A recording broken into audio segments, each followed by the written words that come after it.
Vai para Brasília, capital federal, porque os senadores que fazem parte da Comissão de Constituição e Justiça do Senado aprovaram hoje o projeto contra o abuso de autoridade praticado por juízes e procuradores.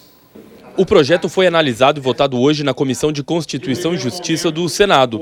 Ele foi aprovado sem grandes dificuldades, com um placar de 19 votos a 3. Na prática, magistrados e procuradores poderão ser os maiores afetados caso ele seja aprovado. Pela lei de abuso de autoridade, existe um difícil enquadramento dos magistrados e membros do Ministério Público, por conta da autonomia deles.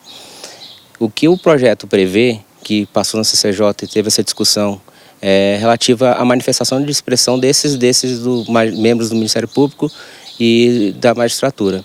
Se isso poderia ser configurado um eventual abuso de autoridade ou não. Vai para plenário agora, que foi aprovado, é a questão do abuso de autoridade, se for se ater, a questão do magistrado se ater, a questão dos fatos. Ele não responde aos fatos do processo.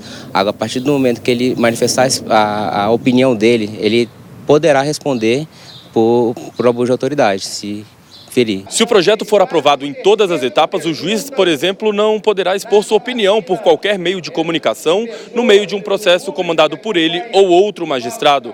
Ou seja, isso o proíbe de conceder entrevistas sobre processos que ainda não foram concluídos. Além disso, algumas outras questões ficam proibidas, como, por exemplo, o magistrado não poderá proferir julgamento quando impedido por lei, atuar com evidente motivação política e nem exercer outro cargo. Só é permitido que seja professor, além de magistrado. Já aos procuradores ficaria proibido instaurarem processos sem provas e indícios suficientes, recusarem a praticar sua função ou atuarem como advogados. Um caso recente e que poderia cair nessa questão de abuso de autoridade é o vazamento de conversas do ministro Sérgio Moro, quando ainda era juiz da Lava Jato, com procuradores. Pelos áudios, percebe-se que tanto o ministro Sérgio Moro quanto o membro do Ministério Público, eles discutiam estratégias de defesa.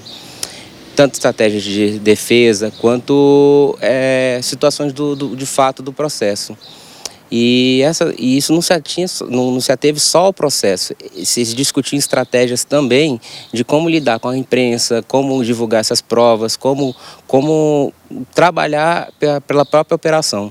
Isso já extrapola pela atual lei, poderia ser enquadrado como abuso de autoridade porque extrapola o limite dos fatos. Depois que for votado no plenário, o que pode ocorrer ainda hoje, o texto volta para a Câmara com as alterações feitas pelo Senado, já que o projeto partiu dos deputados.